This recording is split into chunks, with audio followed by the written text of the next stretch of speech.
Ahorita sí, muy buenos días para todos. Señores, la tecnología llegó para cambiarlo todo y la educación no puede ser la excepción. El mercado laboral se está transformando y según el Foro Económico Mundial, entre el 2017 al 2021, o sea, a este año, se habrán perdido unos 7 millones de empleos por los avances tecnológicos. Así que hoy hablaremos un poco cómo actúan las instituciones de educación en este nuevo mundo, la llamada nueva realidad que nos trajo esta pandemia, donde los estudiantes están aprendiendo desde sus casas y muchos no quieren volver a esa forma tradicional de la enseñanza. Para los especialistas, esta nueva era digital podría convertir las aulas en entornos interactivos, cambiando totalmente esa forma tradicional del aprendizaje. Así que la educación debe cambiar y se debe adaptar a esta nueva realidad que estamos viviendo. Pero mi pregunta es, ¿será que se pueden adaptar estas nuevas tecnologías a nuestro actual modelo educativo? ¿O son esas herramientas tecnológicas un aliado para la transformación educativa? ¿Cuál es o cuál debe ser el rol del docente y de los alumnos? Pues estas son algunas de las preguntas de las cuales hablaremos y que hoy pondremos en perspectiva desde la mirada propia del docente. Para esto tengo el gusto de ser acompañada por Víctor Ash. Víctor es experto en ciencias y especialista en pedagogía universitaria. Es ingeniero telemático y es el actual coordinador de laboratorios de la Pontificia Universidad Católica Madre Maestra de República Dominicana. Y desde Costa Rica nos acompaña Marco Chacón, director de Ciencias Básicas de la Universidad Fidelitas, magíster en Administración Educativa, con más de 10 años de experiencia en educación superior, tanto pública como privada, liderando proyectos en programas de virtualización e innovación de carreras. Señores, bienvenidos, muy buenos días, ¿cómo están? Buenos días, todo bien, gracias a Dios. Buenos días, Tatiana, Víctor y a los compañeros aquí presentes. Buenos días, pues el tiempo apremia, ¿verdad? Así que si les parece, empecemos. Hace muchos años se viene hablando de impulsar cambios en la educación.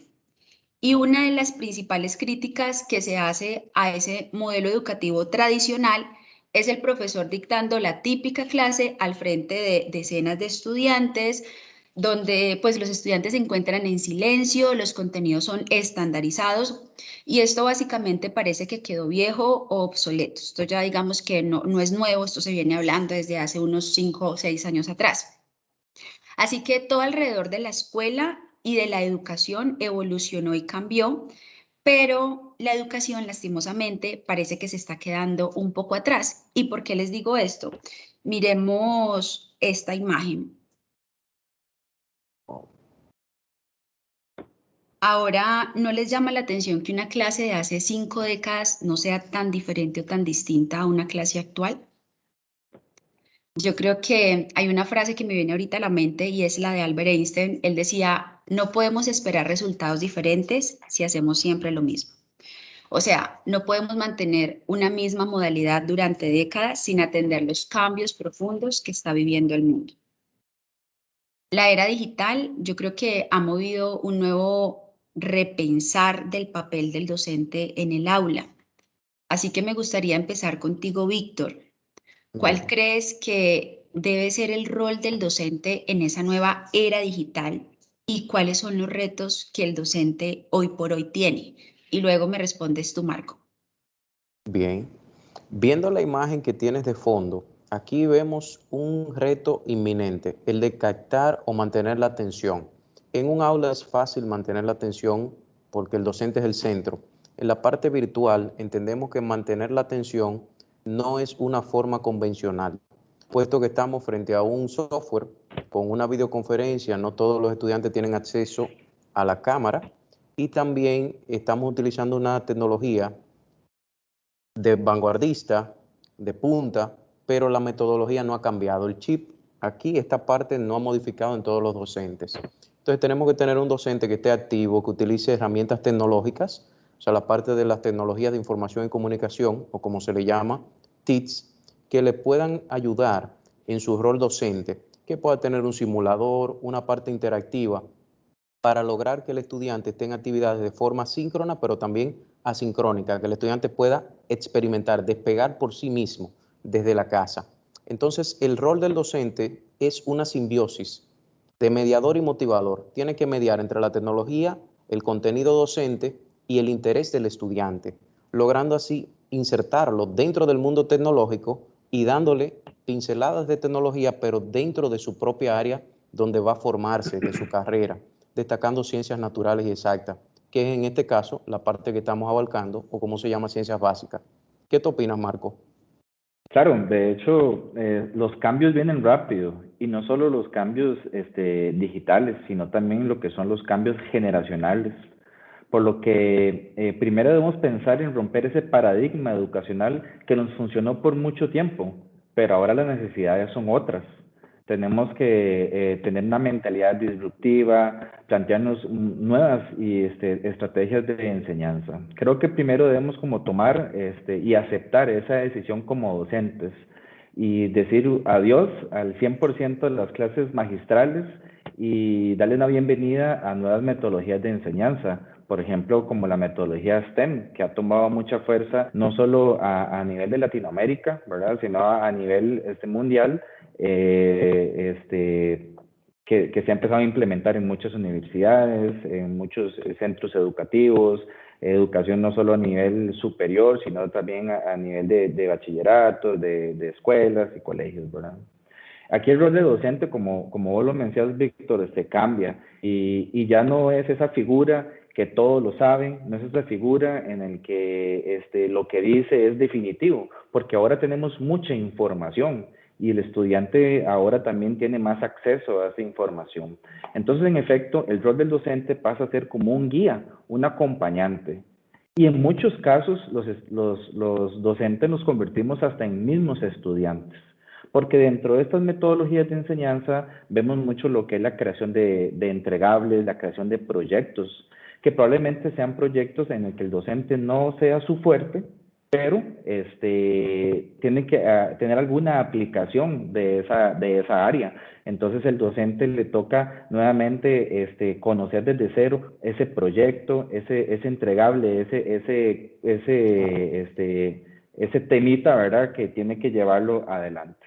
Pero ¿qué reto nos tomamos? Nos topamos, perdón, de frente. Bueno, una mentalidad, un cambio de mentalidad total, tanto en los docentes como en los estudiantes. El reto de lograr combinar el razonamiento tecnológico con la parte humanística también es un reto importante que nos atañe. Y como vos lo mencionabas, y haciendo énfasis a la imagen que nos mostraba Tatiana, el detalle como que un reto importante es lograr la atención de los estudiantes. Claro. Y no solo por el hecho de estar en una pandemia, sino por las necesidades que ellos tienen hoy en día.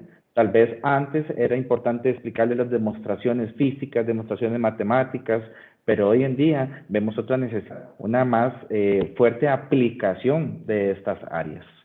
No sé si Tatiana quiere comentar algo al respecto, ¿verdad? Pero esos serían como los mayores retos en este rol, en esta área, en esta era digital.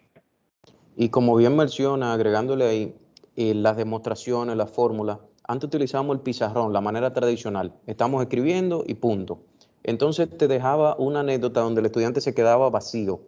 Y ahora mismo un chico tiene una habilidad que sale, está buscando un trabajo, pero tú le mencionas teorema de Pitágoras, no tiene aplicación, por citar un tema cualquiera, o que es una conexión de circuito serie.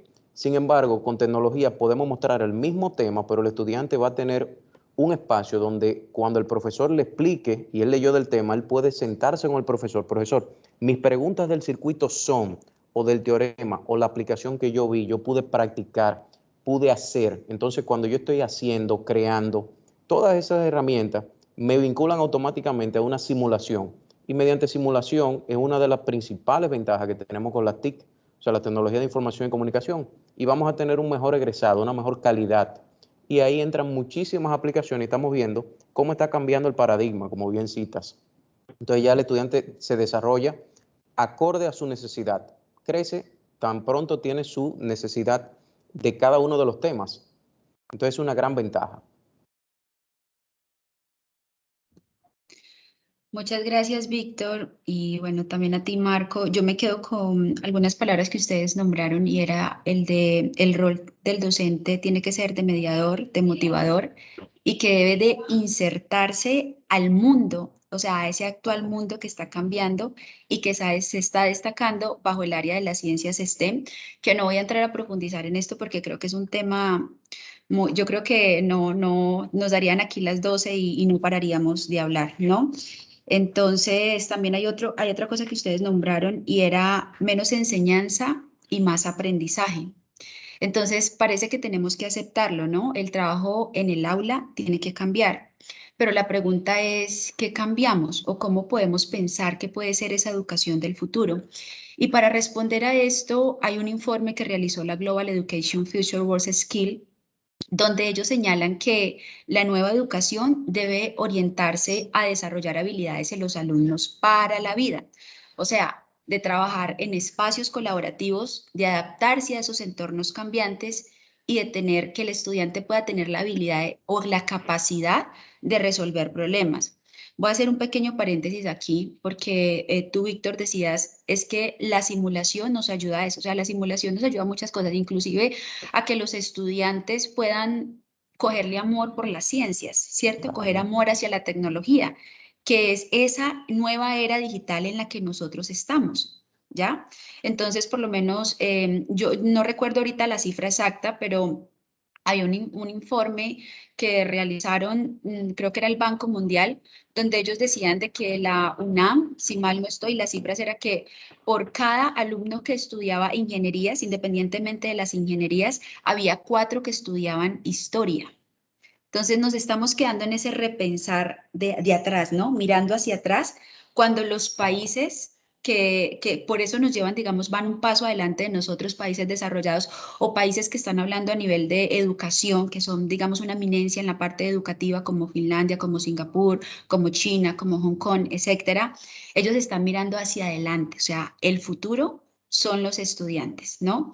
Entonces, teniendo en cuenta ese perfil que el estudiante cambió y que muy seguramente seguirá cambiando, ahora el estudiante es una persona con acceso a muchas más fuentes del conocimiento, con una mentalidad un poco más universal, más protagonista de su propio aprendizaje. O sea, ahorita, no sé si a ustedes les ha pasado, pero a mí me pasó, ¿sí? Yo soy joven y a mí me pasó que el docente está diciendo algo y el estudiante está aquí, o sea, está buscando si esa información que está diciendo el docente es real. Anteriormente eso no pasaba, o sea, el estudiante ya se volvió protagonista y ya puede escoger qué es lo que quiere o lo que no quiere aprender, ¿sí? Entonces, el docente sería una especie de guía, ya es un tutor que asiste al estudiante en su propia forma de aprender. Entonces, el docente, yo podría decir que, y como tú lo decías, Víctor, actúa como un facilitador o como un orientador, más que como un transmisor del saber, porque antes lo que decía el profesor, eso era palabra y así era, ¿cierto? Y se quedaba así. Esto ya cambió. Aquí mi pregunta para ustedes es, ¿cómo creen que el docente puede sacar un mayor provecho a esas tecnologías en los estudiantes? O sea, ¿a qué me refiero? ¿Qué iniciativas debe de tener el docente para incorporar estas nuevas herramientas? Y actualmente en sus universidades, ¿qué herramientas tecnológicas que fomenten estas habilidades ustedes están utilizando? De acuerdo. ¿Cómo sacar el mayor aprovechamiento a las nuevas tecnologías? Primero que todo, Tatiana, Víctor, tenemos que tener presente que nuestros estudiantes, en realidad, en su gran mayoría, ya son personas digitales, ya crecieron en una era digital desde que estaban pequeños, ya tenían aparatos, ya la adaptación para ellos es más fácil. Entonces, el mayor aprovechamiento, o uno de los mayores aprovechamientos que yo veo en este caso, es el aprovechamiento del tiempo. Ya las universidades no tienen que invertir tanto tiempo en estas inducciones tecnológicas, porque hoy en día sabemos la importancia del tiempo, ¿verdad? Y lo restringido que lo tenemos mucho en este mundo tan movido. Cuestiones tan sencillas como validar un correo, subir un proyecto en un espacio en específico y no necesariamente tener que enviarlo al correo, el ahora hacer pruebas en línea, el poder utilizar aplicaciones, utilizar pizarras inteligentes, ¿verdad? Todos esos ahorros de Claro. tiempo son importantísimos para nosotros. Otro ejemplo del aprovechamiento y que lo vimos muy claro en esta pandemia es la parte de la reducción de distancias. Ya no tenemos, como ya no tenemos la obligatoriedad como tenemos la obligatoriedad de quedarnos en casa, pero de alguna manera tenemos que seguir con nuestros roles laborales. En este caso, por supuesto, estamos hablando de educación. Vemos cómo las nuevas tecnologías nos ayudan a llevar esta enseñanza hasta los hogares de los estudiantes. Entonces, lo que es distancia y lo que es tiempo es uno de los mayores aprovechamientos que le sacamos. Jürgen Klarik, que es un docente, escritor, investigador del neuromarketing y la innovación, en un articulito de Mentalidad Digital dice lo siguiente: el mundo ha cambiado en los últimos 3 años como si hubieran pasado 15. Es decir, la tecnología avanza a pasos agigantados y nosotros tenemos que movernos con ellos. Pues la responsabilidad que tenemos nosotros como educadores nos impulsa a esta actualización constante. Definitivamente la tecnología es un puente para desarrollar las competencias y habilidades que nuestros estudiantes ocupan para enfrentar los retos de la vida y los nuevos trabajos que tan siquiera hoy en día se han inventado, ¿verdad? Todo esto gracias a que estas tecnologías logran integrar conocimientos y áreas, que era algo que antes no se podía. Teníamos las matemáticas por allá, teníamos las físicas por allá, teníamos la ingeniería por allá, pero ahora con estas tecnologías podemos agarrar todas estas áreas y combinarlas, que es de los mayores aprovechamientos que hemos tenido. No sé qué opinas vos, Víctor. Excelente, totalmente de acuerdo con eso. La combinación de áreas, algo que facilita bastante. Estaba leyendo sobre una publicación que puso la UNESCO y CEPAL de agosto del 2020, donde decía que 26 de 33 países de América Latina y del Caribe están utilizando Internet para la parte de su docencia, pero solamente 18 estaban trabajando con plataformas virtuales. Y de esas plataformas virtuales, en modo asincrónico, solamente 8 estaban trabajando con la especie de simuladores que quizás les respondían a sus necesidades en el área de ciencia. Y en ese mismo aspecto, que en el momento en que inició la pandemia, menos de un 30% de los docentes tenían conocimiento de esos simuladores. Un dato también alarmante, porque tuvimos que aprender de golpe en un año lo que no conocíamos quizá en toda nuestra experiencia de quizás 5, 6, 10 años de docencia, pero logramos encontrar, por suerte, un gran cúmulo de datos dentro de la nube, aprovechando la parte de Internet, y seleccionar a partir de ahí, con nuestra experiencia docente, y buscar qué integraba, como bien ha dicho, qué logra mezclar, además de STEM, con la parte de TICS, que responde a nosotros. En ese caso, hay una publicación también que dice, háblame de TIC, o sea, háblame de las tecnologías de información y comunicación. Es un libro que salió de Alberto Ramírez y Miguel Casillas, donde ellos evalúan en la Universidad de Veracruz, en México, qué tanto le ha servido utilizar metodología como aula invertida, la parte de asignaciones, sea por ejemplo de aprendizaje orientado a proyectos o un trabajo colaborativo. Y ahí entran muchísimas razones donde sí, efectivamente, estamos viendo que hay un cambio inminente y el cambio llegó, va a quedarse y tenemos que cambiar toda la infraestructura. Nosotros como institución, en el caso de Pucamaima, además de trabajar con la plataforma virtual de nosotros está basada en Moodle. Integramos contenido interactivo. De ese contenido interactivo con uno de los proveedores hemos trabajado también con simuladores FED, simuladores de Cloud Labs, en contenido interactivo de Cloud Labs también.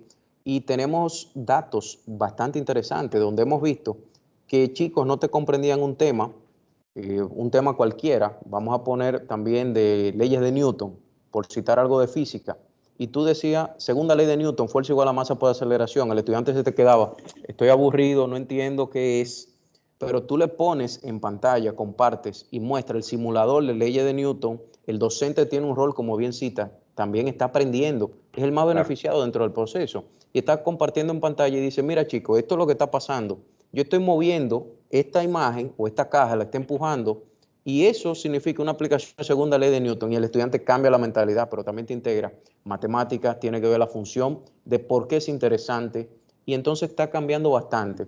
El docente terminó, él puede profundizar, el sistema de enseñanza sincrónica ayuda bastante.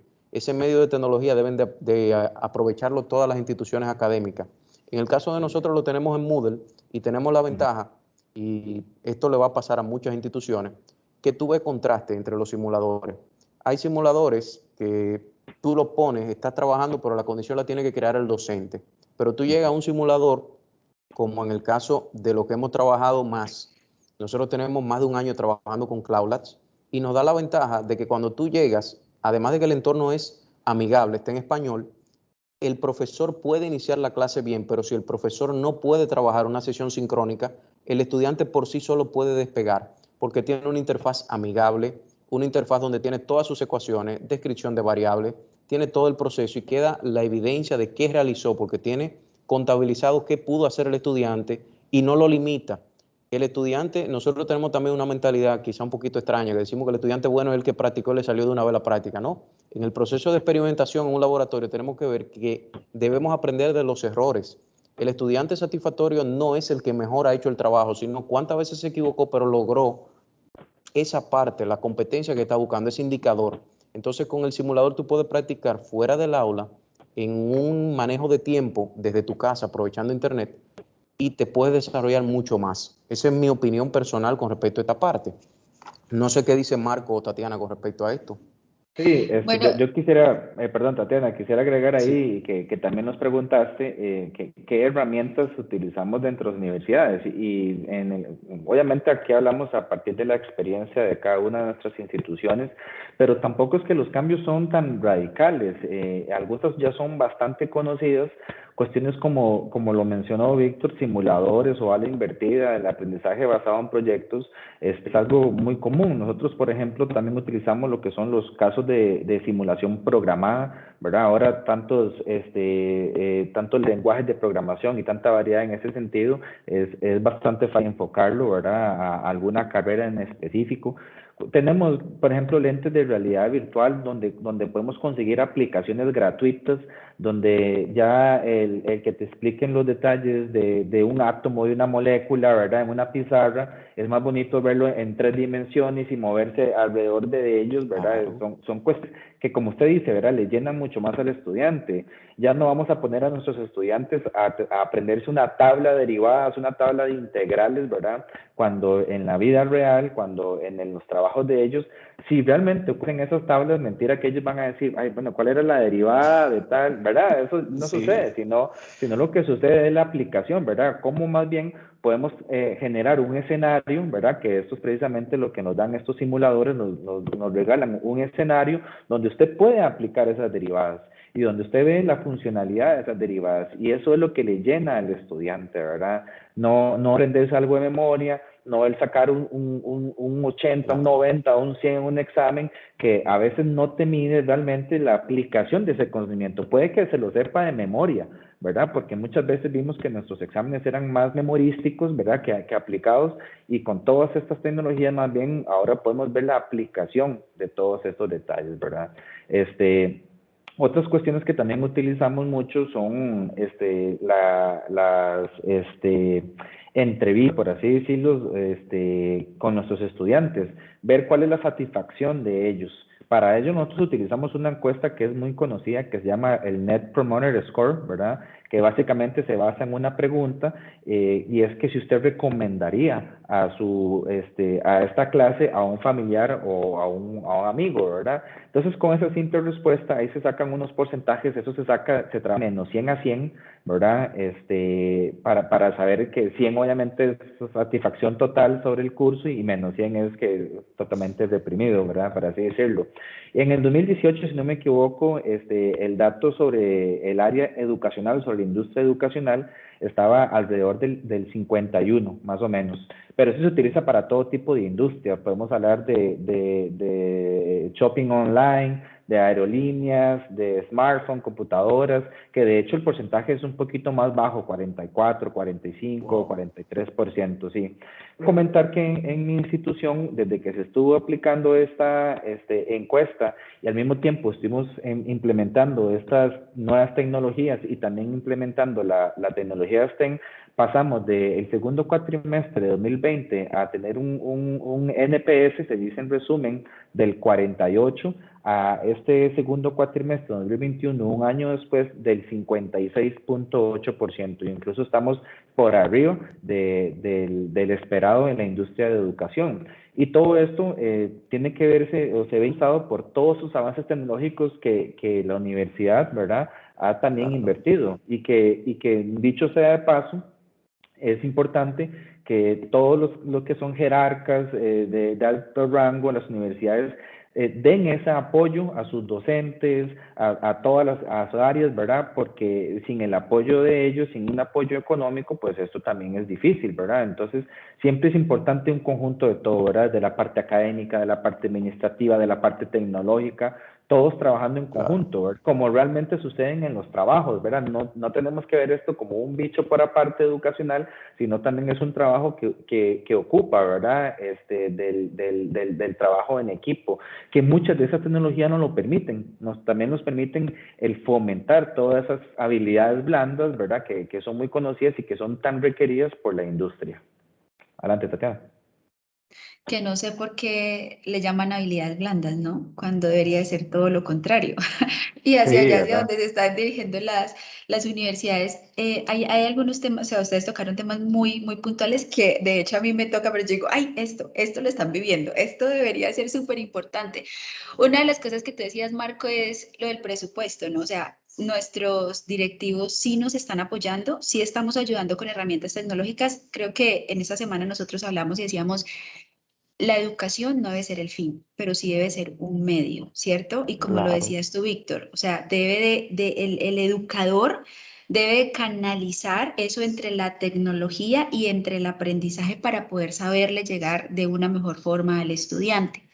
Hay otra cosa que también ustedes tocaban y era la parte del tiempo, o sea, de que si es un aprendizaje basado en proyectos, pues el tiempo es diferente, ¿cierto? Que a una clase tradicional. Hablábamos de, y a mí aquí me recuerda la parte de educación más flexible y personalizada. Voy a citar algo que decían dos personas, el presidente de la Universidad de Miami y el presidente de la Universidad de MIT, que ustedes saben que son universidades eminentes en el mundo, y ellos hablaban que las universidades del futuro deben de ser más globalizadas. ¿Y por qué ellos decían esto? Pues porque si es un aprendizaje, digamos, basado en proyectos, pues va a ser totalmente diferente la manera cómo se va a enseñar el aula de clase, etcétera, ¿no? Y hablaban también de la parte de la economía del conocimiento. Yo no voy aquí a avanzar mucho porque ya luego mis compañeros que están por detrás organizando todo este evento me empiezan a decir, vea, le falta, ya estamos sobre el tiempo, ¿no? Pero yo creo que este tipo de herramientas como la parte de la realidad aumentada, lo que tú hablabas, Víctor, de la simulación, la gamificación, pues nos ayuda a que realmente podamos tener una educación de calidad, ¿no? Entonces son Claro. componentes, digamos, que nosotros tenemos que tomar en cuenta.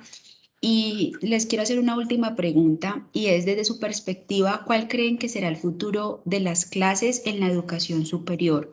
O sea, háblenos un poco de esas competencias. Ustedes ahorita los nombraron, pero me gustaría que Ujú. fuéramos de pronto un poquito más puntual en cuáles son esas competencias que deben desarrollar los estudiantes. Bien, de ese tipo de competencias, pienso que todo se resume primero en trabajo en equipo, lo que comentábamos, ya no es el rol individualista, no es yo me destaqué siendo el mejor de la clase. Somos un equipo, todos tenemos que aportar.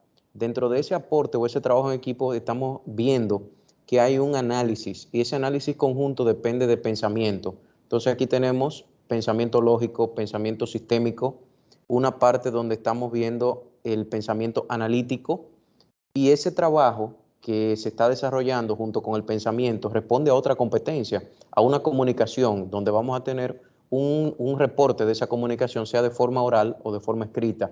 Entonces todo esto se va mezclando con algo que decía Pearson y que publicaba el editorial Pearson en su blog de Latinoamérica, donde ellos citaban las tendencias educativas para el sistema actual y la perspectiva futurista de los últimos 5 o 15 años. Ellos decían que las áreas estaban enfocadas en prácticas y el trabajo de equipo, porque la eficiencia de los trabajos depende de la integración de tecnología de información y comunicación. Como bien citaba Marco o mencionaba Tatiana en su momento, en el caso de la experiencia de nosotros como institución en Pucamaima, hemos visto que un estudiante cuando toma una clase con el simulador responde mejor a una situación en el laboratorio porque se siente más confiado de trabajar con el equipo, no va a dañar un dispositivo. Si falló en la simulación te va a decir qué tú hiciste mal, dónde está el error y cuando llegas aquí también estás salvaguardando primero la seguridad y la integridad del estudiante, porque no le va a afectar que dañar un dispositivo o no le va a afectar a su salud, pero también está cuidando los equipos de la institución. Y para nadie es un secreto que en Latinoamérica tenemos unas restricciones presupuestarias y un laboratorio bastante costoso, expensivo. Entonces, cuando tú tienes que trabajar algunas prácticas, tú las puedes montar en laboratorio físico, pero hay cosas donde por más que tú quieras, no puedes implementarlo en un laboratorio de manera física, necesitas la ayuda de algo de tecnología, porque quizás lo vas a trabajar para un programa donde tienes pocos estudiantes matriculados y no todos los programas son iguales, y eso hay múltiples factores. Entonces sí, la tecnología nos abarca bastante y debemos de tener integrados esos indicadores de cada una de las competencias, enfatizándonos principalmente en pensamiento, trabajo de equipo y la comunicación, como antes citaba. ¿Qué te opinas, Marco, de eso?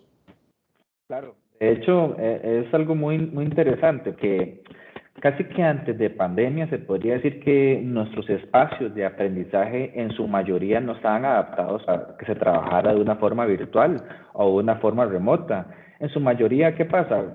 Y es básicamente como la imagen que nos mostraba Tatiana. Tal vez métale, aparte de la pizarra y los títeres, métale algunas aulas con videobeam y computadora, ¿verdad? Pero de ahí para afuera no teníamos, no teníamos aulas inteligentes, no teníamos aulas STEM.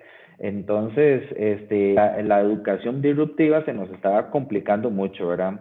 Yo dudo, ¿verdad? O sea, no dudo, perdón, que sí existan alguna que otra aula, inteligente, aulas STEM, pero dudo que logre acaparar a toda una población estudiantil.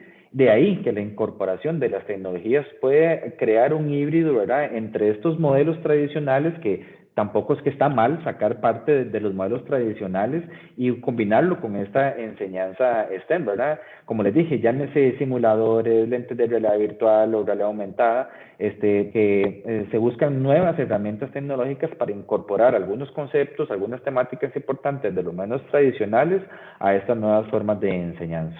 Por otro lado, la industria, todo lo que es la industria fuera de la educacional, nuestra universidad se dio la tarea de preguntar, ¿verdad? ¿Qué pasa? ¿Qué es lo que ustedes requieren que nuestros estudiantes tengan? La respuesta que obtuvieron fue muy vacilona, fue bastante interesante porque ellos decían, muy bien, o sea, sus estudiantes tienen todos los conocimientos o lo que llamamos habilidades duras, ¿verdad? Está muy bien programando, está muy bien en la parte de ingeniería industrial, está muy bien en la parte de ingeniería civil, pero lo que mencionaba Víctor, todo esto que es trabajo en equipo, todo lo que es una comunicación asertiva, estaba haciendo falta. La industria nos decía a nosotros como la parte de academia, como la industria educacional, nos decía, falta que sus estudiantes logren enfocarse, falta que sus estudiantes logren trabajar en equipo, ¿verdad? Entonces, ¿qué pasa con estas nuevas tecnologías? Lo ayudan, realmente están ayudando a crear estos escenarios de trabajo donde ocupamos que nuestros estudiantes, que por ejemplo en el área de ciencias básicas, normalmente tenemos combinación de estudiantes que estudian diferentes carreras y los podemos tomar en estos cursos y ver cómo pueden ellos aportar desde sus diferentes áreas para resolver estos problemas, estas situaciones. Es precisamente lo que ellos se van a topar en un futuro laboral. Normalmente sus equipos de trabajo están conformados por personas que manejan diferentes áreas, que sus fuertes son otros, ¿verdad? Y tienen que aprender a comunicarse con esas personas. Tal vez es muy fácil hablar entre matemáticos, hablar entre físicos, hablar entre ingenieros, pero cuando tenés que hablar con un psicólogo y un ingeniero que tal vez no tienen algunos aspectos comunes, pero Claro. para alguna labor sí lo tendrán o para alguna toma de decisión. Bueno, las tecnologías nos dan eso hoy en día, algo que tal vez incluso en el aula no lo podíamos hacer con las herramientas viejas que teníamos, con las herramientas tecnológicas, aspectos como esos que son los que nos está solicitando la industria se pueden lograr. Total, y aquí se me quedó, la pregunta va para cualquiera de los dos. Es que hay un comentario que nos hacen y dicen, los millennials utilizan los recursos tecnológicos para divertirse, pero no lo quieren hacer para aprender. Es una realidad que vivimos en la educación superior. Ahorita ustedes estaban hablando de eso, de tecnologías enfocadas en habilidades, en desarrollar ese tipo de habilidades y en acercar al estudiante a tener una mejor calidad educativa. ¿Ustedes qué le dirían a esta persona? Creo que fue Mario el que puso este comentario. Existe la gamificación, ¿verdad? Que es también una forma de enseñanza, digamos que a partir de los juegos. Entonces yo creo que también ahí el rol del docente es ver cómo le entra al estudiante. Entonces, si el estudiante solo quiere utilizarlo para la tecnología, para jugar y demás, bueno, entonces utilicemos el juego para enseñar. Y se puede, porque existen herramientas para construcción de programación, ¿verdad? Que el estudiante a veces no se da cuenta que él está programando porque cree que está jugando, pero al final y al cabo está haciendo algún tipo de aprendizaje. Por supuesto que no todo se puede mediante el juego, pero sí se puede por lo menos hacer ese primer contacto y conectar fuerte con los estudiantes, porque una vez que usted logra conectar con ellos, ya las cosas fluyen un poquito más, ¿verdad? Entonces, una estrategia podría ser esa. No sé qué opinas vos, Víctor. Correcto. Además de esa parte de enfocarlo con el juego, pienso que el papel de comunicación, como comentábamos dentro de la competencia, es vital, porque la comunicación tradicional es que el docente tiene la razón y punto, y el estudiante pues tiene que responder porque le tiene miedo a la acción o la represalia. Aquí no, como estamos hablando de un escenario donde estamos, vamos a decir de forma lineal, el profesor es más abierto a decirle, mira, las tecnologías es bueno que utilicemos redes, compartamos, pero si tú no te enfocas en esta área, y aquí lo manejamos así muy realista, si tú no te enfocas dentro de ciencia en este tipo de puntos, en tu carrera no vas a poder lograr X o Y meta. Entonces eso es algo que concientiza y ayuda a esa formación y le cambia la mentalidad de que dejen un poco, miren, la parte de juegos o de una tecnología de que no sea favorable a este punto de vista. Otro dato de los videos, y lo hemos realizado con laboratorios presenciales, le gustan mucho los famosos TikTok que están de moda o la parte de que suben en Instagram. Bueno, pues vamos a buscarle el lado divertido de ciencia. Como bien tú dices, no es lo mismo un estudiante de ecología que un estudiante de ingeniería civil o un estudiante de ingeniería telemática. Son procesos totalmente distintos. Entonces vamos a ver qué dentro de ciencias le llama la atención, dentro del área de química, dentro del área de biología, que tengan en su programa de clase. Y si algo no lo tiene dentro del programa de clase, vamos a ver qué experimento es más llamativo para que ellos puedan grabar y por lo menos con la parte del recurso visual lo captamos, o sea, con ese video. Y luego de ahí buscamos la forma, por eso decíamos de que una tarea difícil de captar la atención, ser el orientador, el guía, el facilitador, para poder lograrlo, pero sí se puede. Esa es mi visión.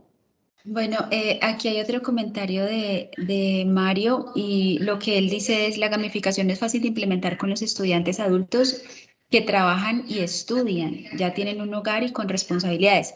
No les voy a preguntar aquí a ustedes esto porque solo aquí les quiero hacer un comentario y este va para Mario. Ahorita que leía esto me acordaba de una periodista en España que se fue a investigar cómo era el modelo educativo, ¿no? De diferentes países y entonces llegó a una universidad en Estados Unidos, en este momento no recuerdo cuál, pero ellos utilizaban realidad aumentada, entonces podían ver la célula, la función de la célula, etcétera. Claro, ella se ponía las gafas, ella decía, si a mí me mostraran esto, yo creo que hubiera estudiado ciencias, ¿no? Y es hacia allá, hacia donde nosotros tenemos que dirigirnos, o sea, ¿cómo podríamos hacer para que las tecnologías, o sea, que las tecnologías acerquen al estudiante a cogerle amor hacia estas áreas STEM, que era el que en principio estábamos hablando, ¿no? Entonces, señores, yo ya vuelvo con ustedes en un ratico. Me gustaría ahorita, creo que hacer un pequeño paréntesis y decir que la educación es un pasaporte para la prosperidad y desde ese racionar que nosotros tenemos debemos de exponerlo también ante la sociedad. Así que, si bien se propone trabajar en un modelo colaborativo, al mismo tiempo se pide personalizar la enseñanza a nivel de los intereses de cada alumno. Y aquí la pregunta es, ¿cómo se logrará esto? Bueno, este informe que yo les comenté anteriormente, que hablaba de la Global Education Future World Skill, ellos proponían la sistematización de la información de los estudiantes mediante aplicaciones, plataformas en las cuales pues, los docentes pudieran tener como un control, ¿no? De los estudiantes, o sea, pudieran ellos dar un seguimiento a ese proceso de aprendizaje con respecto a un grupo general o a un individuo, en este caso el estudiante. Otro punto que ellos tocaban en el informe era la parte de los tiempos. Ya nosotros venimos hablando poquito, pero lo hemos hablado. O sea, donde las materias y los horarios serían más flexibles, ya que el tiempo de trabajo por proyectos pues requiere, digamos, como de otra duración, ¿no? Entonces ellos decían que insisten en complementar el aula tradicional con el aula virtual. Y ojo, esto es bien importante, porque esto se relaciona con una propuesta que yo creo que muchos de ustedes aquí lo habrán escuchado y es el modelo Flip Classroom o aula invertida, que consiste en invertir ese proceso de enseñanza-aprendizaje. O sea, ¿qué quiere decir esto? Que en lugar de yo priorizar la exposición del maestro en el aula y mandar la tarea, lo que nosotros llamábamos anteriormente como aula tradicional, los chicos ahora verían mediante videojuego la explicación en sus casas y en la clase se aplicaría ese conocimiento con ejercicios prácticos y con proyectos. Otro aporte que ellos también daban era el tema de la gamificación en el aula, ya que ellos decían que se complementaba mucho con lo que estábamos hablando ahora, ¿no? Donde la gamificación es básicamente copiar un modelo de videojuegos generando estrategias que enganchen no solamente al estudiante, al chiquito, porque ahorita, pues por el comentario de Mario, yo digo, bueno, yo soy, digamos, joven adulto y creo que si a mí me muestran también o me enseñan el aprendizaje no pasivo, o sea, no el estudiante estando allí quieto, sino que estar activo, eso va a generar aún mucho más o va a aumentar, digamos, de manera exponencial la forma como el estudiante va a poder aprender, ¿no? Entonces, ellos hablaban de que la gamificación era para generar nuevas estrategias para que los estudiantes puedan estar más enganchados o hacer que los alumnos estén más motivados a aprender. Así que aquí, digamos que esto se los pongo en contexto para dar paso a Jerónimo García. Jerónimo es capacitador y es docente, es especialista en Cloud Labs. Y aquí mi pregunta, Jero, es, ¿qué es Cloud Labs? O sea, dentro de lo que yo acabo de comentar, ¿cómo Cloud Labs se integra con metodologías como aprendizaje basado en proyectos, aprendizaje basado en retos, el modelo Flip Classroom o Flippy Classroom o el aprendizaje basado por problemas y la gamificación que ahora comentaba Marco y Víctor? Y por último también, cómo Cloud Labs es un modelo de apoyo a la innovación educativa, que era lo que veníamos hablando. Listo, muchas gracias, Tatiana. Pues muy buenos días a todos ustedes que están asistiendo a esta charla virtual. Pues bueno, en realidad Cloud Labs es una herramienta virtual directamente, pero me gustaría enfocarla más hacia un entorno virtual de aprendizaje, que es ya un concepto muy conocido directamente al momento de implementar tecnología educativa, en donde un entorno virtual de aprendizaje tiene el objetivo principal de unificar el conocimiento, la comunicación, como lo dijo Víctor, que es algo muy importante, y sobre todo la gestión administrativa de la información académica de los estudiantes. Entonces, bueno, en este sentido, Cloud Labs cumple justamente con estas tres características. Al ser un entorno virtual de aprendizaje, tiene que contener forzosamente ciertos modelos pedagógicos, ¿no? Y en ese sentido, bueno, para esto voy a compartirles mi pantalla y voy a ir justamente ejemplificando cada uno de estos aspectos, tanto de modelos pedagógicos como de metodologías de aprendizaje que persigue directamente Cloud Labs, ¿no? Entonces, bueno, en este sentido, pues Cloud Labs está basado directamente en un modelo pedagógico, que es el modelo pedagógico STEM, que tanto habían hablado en este sentido Víctor y en este caso Marco. Este modelo pedagógico realmente fortalece más las diferentes metodologías de aprendizaje que puedan existir. Análisis de casos, gamificación, metodología de aprendizaje basado en retos, aprendizaje basado en problemas y aprendizaje basado en proyectos. En este sentido, bueno, Cloud Labs toma en cuenta estas, como tal, estas metodologías de aprendizaje y las integra directamente hacia procesos de simulación y hacia procesos de obtención de conocimiento teórico. En este sentido, como les decía, Cloud Labs no debe estar despegado directamente de lo que es la parte práctica con la parte teórica, ¿no? Que es algo muy importante. Entonces, en este sentido, en la parte teórica es donde justamente revisamos más estos tipos de aprendizajes basados en problemas.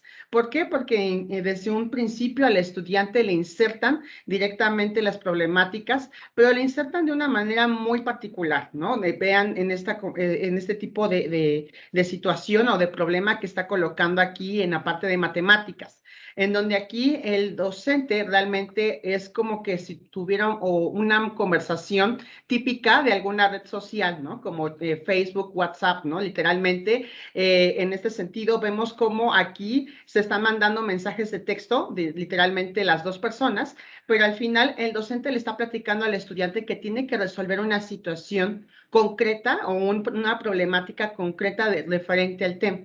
Entonces, esta situación al final está acompañado de guías de aprendizaje, que aquí favorece directamente lo que es esta parte del aprendizaje basado en problemas y posteriormente ya lo que es el análisis de casos también, porque aquí nos están planteando un caso muy particularmente enfocado a situaciones de la vida cotidiana, ¿no? Que es algo muy difícil y que incluso es muy complicado a veces llegar con conceptos teóricos hacia el estudiante, ¿no? El contexto o en este caso la aplicación es algo muy importante, ¿no? Y dentro del aprendizaje basado en problemas y el análisis de casos tiene que verse aplicado este conocimiento, ¿no?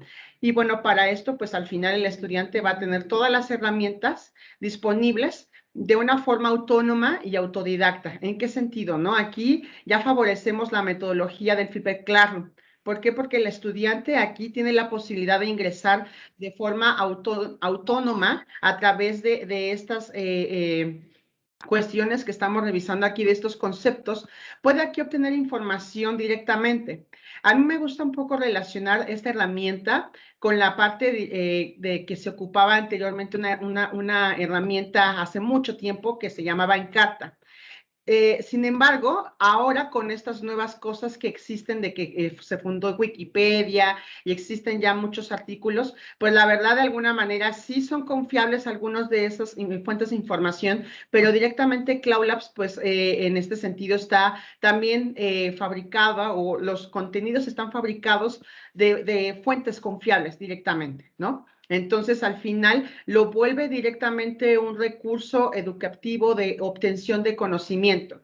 Y cuando hablamos de obtención de conocimiento a través de la tecnología, ya estamos empleando una metodología, un modelo pedagógico también que habla del conectivismo, ¿no? Que es un modelo pedagógico actual que es importante, donde el estudiante obtiene información de todos lados. Y aquí justamente reforzando un poco el comentario que hizo aquí Mario en el chat de la conversación. Aquí me gustaría puntualizar el conectivismo, justamente es la obtención del conocimiento de cualquier tipo de recursos, ¿no? En este sentido, Cloud Labs puede funcionar directamente como un recurso para obtener este conocimiento. Sin embargo, ¿de qué manera nosotros podemos adaptar directamente esta obtención de conocimiento hacia procesos ya más cotidianos en el estudiante, ¿no? Entonces, bueno, aquí me gustaría enfocar de que hay muchos casos de algunas universidades donde pues básicamente lo que están haciendo es agarrar lo que son estos conceptos, estos simuladores de Cloud Labs que ahorita voy a mostrar a continuación. Y lo que hacen en este caso es trasladarlo directamente hacia las redes sociales, ¿no? Me ha tocado ver que han hecho infografías directamente con conceptos con Cloud Labs y los publican ellos en Facebook, que realmente luego realizan directamente como estos canales tipo gamers, donde explican de algún juego en específico. Bueno, aquí el docente hace la misma mecánica con sus estudiantes, porque como Cloud Labs se basa directamente con la gamificación, lo que hacen es justamente al final implementar estos procesos, sí de gamificación, pero también involucrados aspectos más que nada hacia aspectos de redes sociales. Incluso me ha tocado ver algunas cosas a través de TikTok donde realizan directamente videos cortos, donde plasman algún proceso del laboratorio interesante que a lo mejor pues en la vida real no se puede visualizar, ¿no? Y eso es lo que favorece directamente la simulación gamificada, ¿no? Es la flexibilidad posibilidad directamente de poder trasladar el conocimiento y conectarlo a través de una red de conocimientos que en este caso pueden ser a través de las redes sociales, que son cosas que comúnmente usan los millennials para divertirse o para comunicarse, ¿no? Y bueno, pues como tal aquí vemos este laboratorio que es de la parte de robótica, donde aquí pues ya estamos viendo un proceso de gamificación. ¿Por qué? Porque el estudiante en este caso, como si fuese un videojuego, se traslada a lo largo del laboratorio para encontrar, en este caso a lo mejor algún instrumento de laboratorio con un joystick, ¿no? Que es una herramienta que ocupan la mayoría de los videojuegos para, en este caso, que el personaje se pueda mover, ¿no? Y en ese sentido, bueno, al final, aquí una vez que ocupamos la gamificación, lo trasladamos al estudiante hacia un proceso directamente relacionado a un aprendizaje basado en retos, donde aquí al estudiante lo trasladan a un contexto de la vida real y le van a decir en dónde va a ocupar una programación directa de un robot cilíndrico, ¿no? Entonces aquí es en una fábrica que justamente está ocupando el traslado de piezas, como lo hemos visto en la industria, en algunas fotos de las industrias automotrices, ¿no? Que hay justamente brazos robóticos que mueven piezas, ¿no?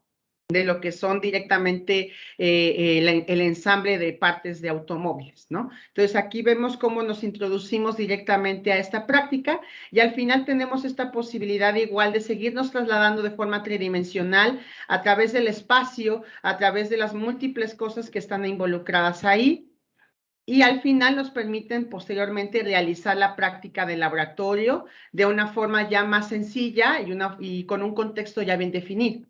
Ahora, en este caso, por ejemplo, de la parte de química, que habla sobre la determinación de densidad en sólidos, pues aquí visualizamos un aprendizaje basado en retos, pero aquí ya estamos empleando diferentes habilidades en el estudiante, como la toma de decisiones.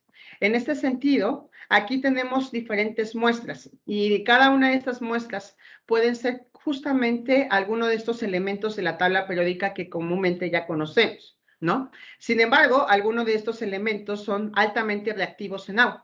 Entonces, ¿qué sucede si el estudiante desconoce completamente esta parte, ¿no? A lo mejor en este caso él decide emplear o agua o aceite directamente para, en este caso, colocar las piezas y realizar experimentos de laboratorio, ¿no? Entonces, bueno, aquí nosotros pues vamos justamente colocando cada una de estas piezas, vamos igual aquí realizando prácticamente rápidamente la práctica de laboratorio. Y entonces al final, si el estudiante no decide o no toma una decisión correcta de acuerdo a lo que le están planteando dentro del simulador, pues al final los resultados pueden ser incluso catastróficos, ¿no? Y entonces esto también nos posibilita directamente a realizar prácticas de laboratorio involucradas directamente al aprendizaje a la distancia, ¿no? Nosotros a lo mejor por falta de insumos o por estudiantes que no pueden trasladarse a un colegio, pues a veces nos perdemos de estas situaciones que pueden ocurrir, ¿no? Entonces, Cloud Labs justamente permite alcanzar el aprendizaje, estas cuestiones los permite alcanzar directamente a través de este tipo de simulaciones. Y por último, está el aprendizaje basado en proyectos, que justamente aquí lo que nos permite Cloud Labs es, ahora que ya revisé el contexto, ya revisé el reto que tenía que resolver el estudiante, pues ahora voy en este caso, a colocar un proyecto específico, ¿no? En donde a lo mejor yo voy en este caso, decir al estudiante que investigue a través de artículos de su casa algún tipo de ácido, ¿no? Por ejemplo, el ácido muriático. Y entonces el estudiante realiza una investigación profunda de qué es el ácido muriático, cómo se fabrica, y posteriormente a esto, pues aquí a lo mejor le tocaría analizar el comportamiento de la curva de titulación del ácido muriático, que es el ácido clorhídrico, a diferentes concentraciones y a diferentes indicadores, ¿no? Y ver qué ocurre en cada uno de ellos. Entonces aquí las variables nosotros las colocamos y realizamos la práctica de laboratorio justamente con estas variables que estamos involucrando dentro. Y entonces, una vez de que el estudiante ya o el profesor ya diseña el proyecto, pues le tocaría al estudiante estar realizando experimentaciones a lo largo del laboratorio, ¿no? Y al final obtener diversos resultados que obviamente faciliten directamente la observación y el análisis de los resultados que va a obtener dentro de la práctica de laboratorio. Y bueno, pues como tal, justamente, esta es la manera en cómo se acoplan algunas metodologías de aprendizaje directamente con Cloud Labs. Y en este sentido, pues es muy importante saber que la simulación es un acercamiento hacia estos procesos que a lo mejor nos es imposible llevar en la vida real, ¿no? O incluso a procesos que pueden ser altamente peligrosos para el estudiante o que son imposibles directamente por la falta de insumos. Entonces, bueno, bajo este contexto, me gustaría puntualizar al final que esto es lo que realmente hace Cloud Labs y cómo se acopla actualmente a estas metodologías del aprendizaje usando este tipo de tecnologías. Muchas gracias, Jerónimo. Yo me quedo con aprender del error. Siempre nos decían en la clase, el que menos se equivoca es el que más gana. Y realmente no es así. A través de los simuladores podemos aprender del error. Hay una frase de Rodolfo Ginas, yo siempre la nombro, y dice, el mayor reto de la educación es la falta de contexto. ¿Sí? Lo que ustedes hablaban, o sea, cómo yo puedo adentrar al estudiante en un contexto de la vida real y explicarle a él cómo funciona lo que decía Víctor, la función cúbica, ¿cierto? Llevado desde una empresa. Y eso es lo que hace a través de la simulación y como lo decimos, no solamente la simulación, sino diferentes herramientas tecnológicas que nos ayudan a contextualizar y a que el estudiante pues, pueda aprender de una mejor forma. Aquí les estoy compartiendo un enlace, eso es una licencia gratuita, nosotros la estamos dando para las personas o los profesores que ahorita nos están escuchando, los directores académicos o decanos.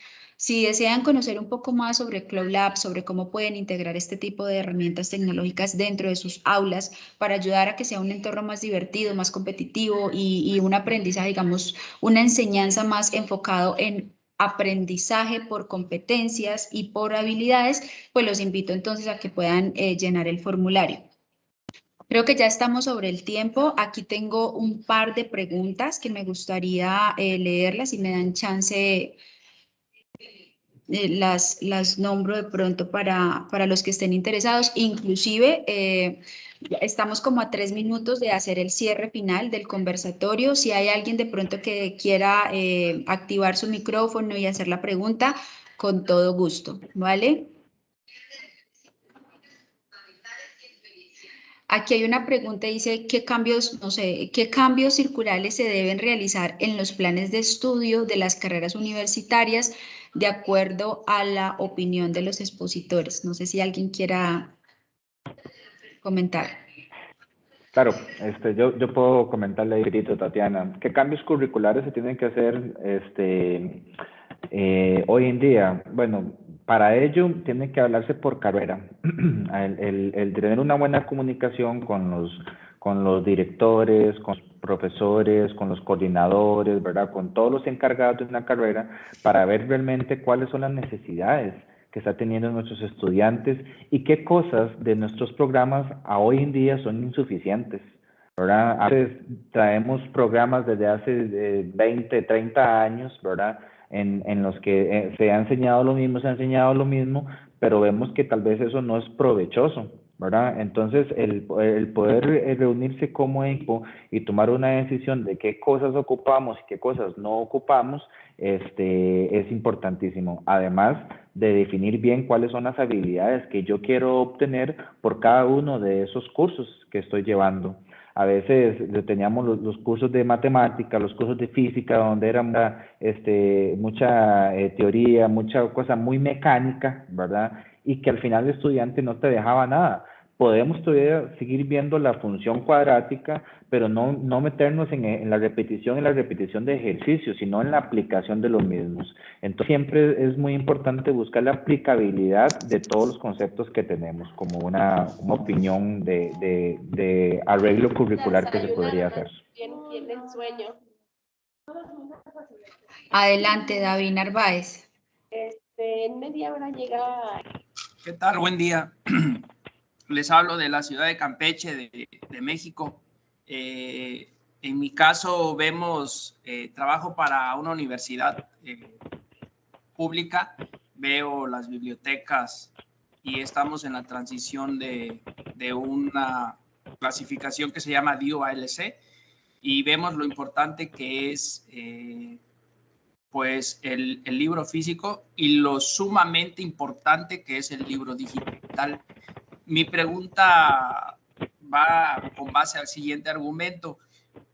Es muy importante la tecnología, eso es algo que se tiene muy claro, pero en la vida real, ¿qué tan importante es poner bien claro este elemento de la tecnología? Porque como que necesitaríamos, al menos en mi país, una fusión de ambas.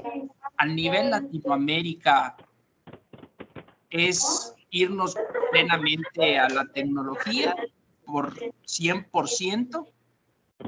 ¿O sí aplicaría la fusión de ambas? ¿Cuál es la perspectiva de ustedes con la experiencia que demuestran tan valiosa ante esta situación de lo tradicional con lo 100% tecnológico o la mezcla de ambas? ¿Qué aplicaría? Muchas gracias.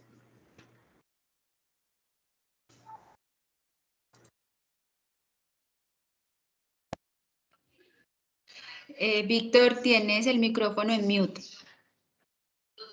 Gracias. En el caso de esa parte, la mezcla es lo ideal, o sea, tener un mix entre la parte física y la parte tecnológica. Claro, poco a poco tenemos que irle insertando porque la tecnología no es algo que nos inventamos nosotros, sino que nos envolvió de golpe.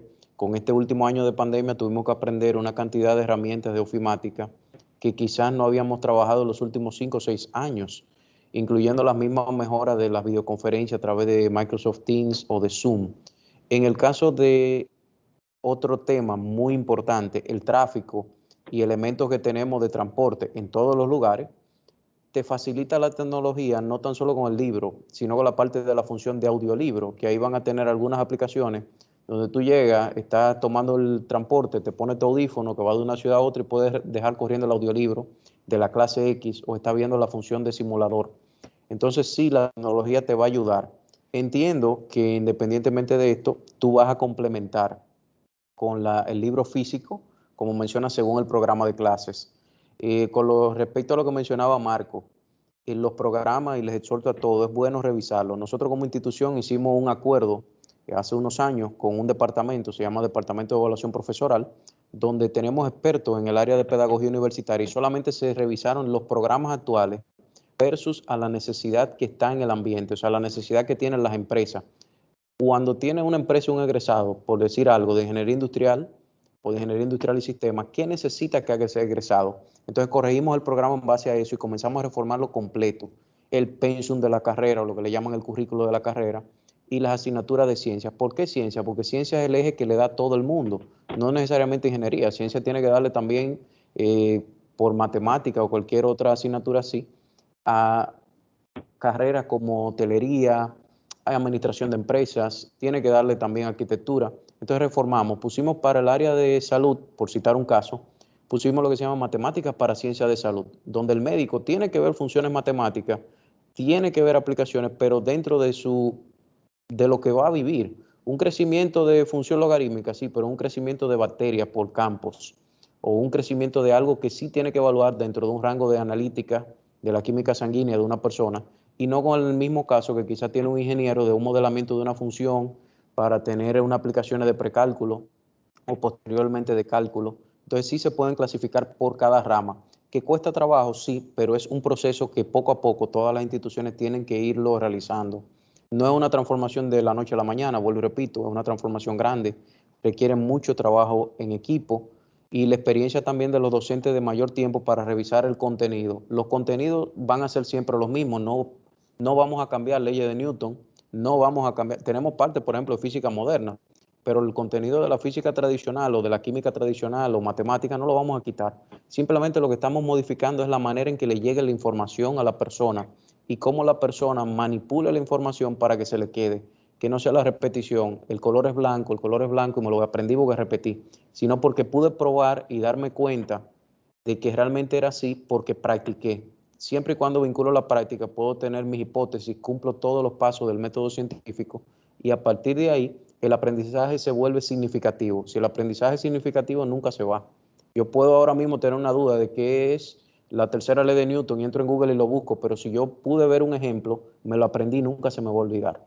Entonces esa es la parte que quiero transmitirles, del uso de simuladores y la parte de tecnología a nivel general. Listo, muchas gracias. ¿Alguien tiene algo más por comentar o alguna pregunta o Marco o los expositores?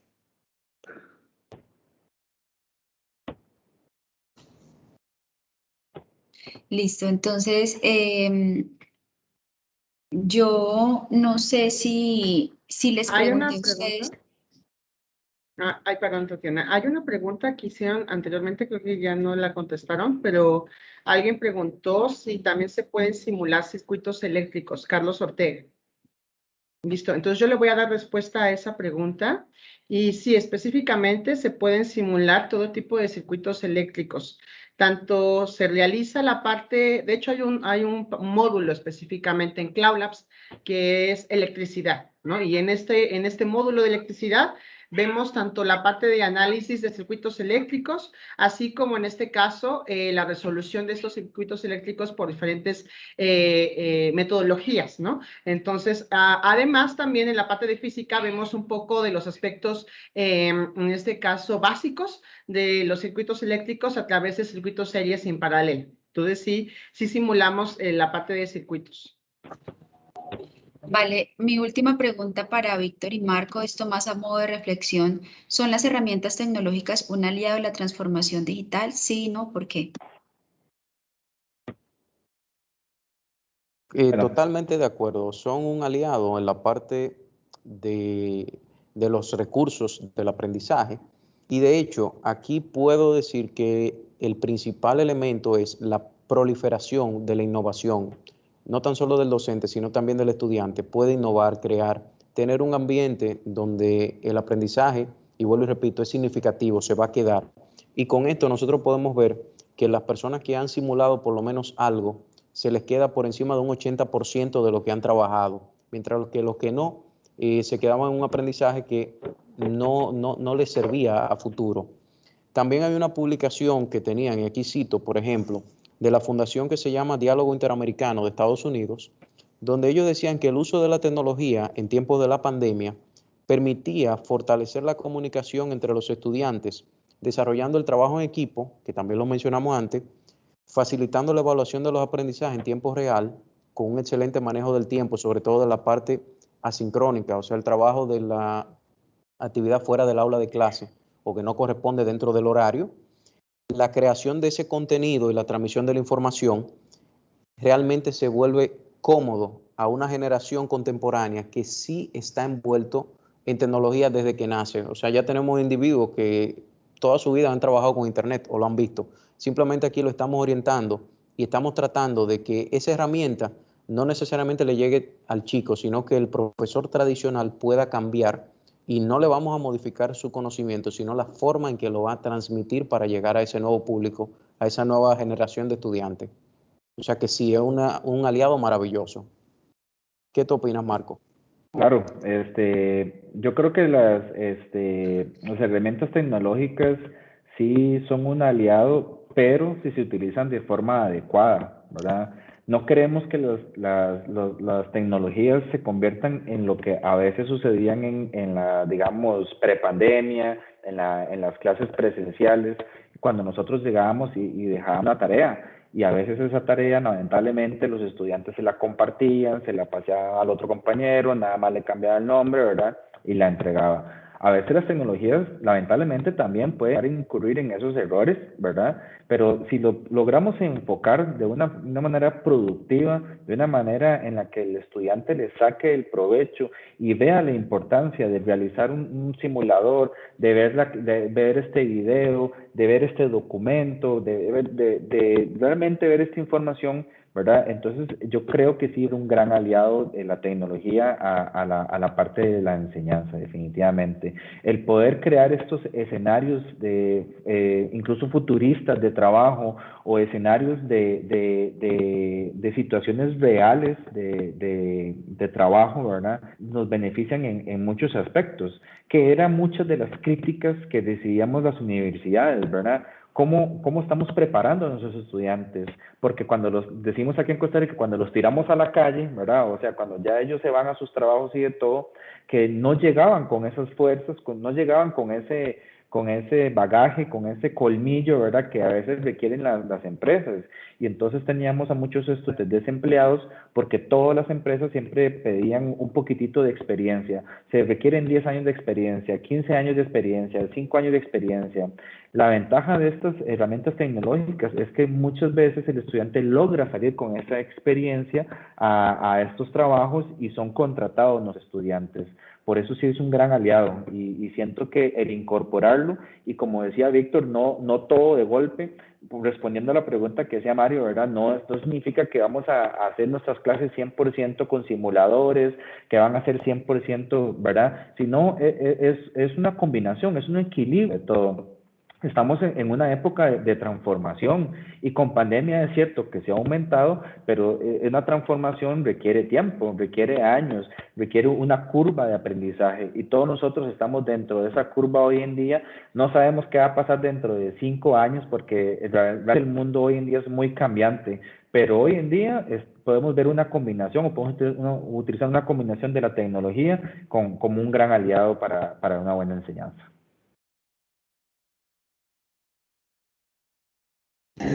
Muchísimas gracias.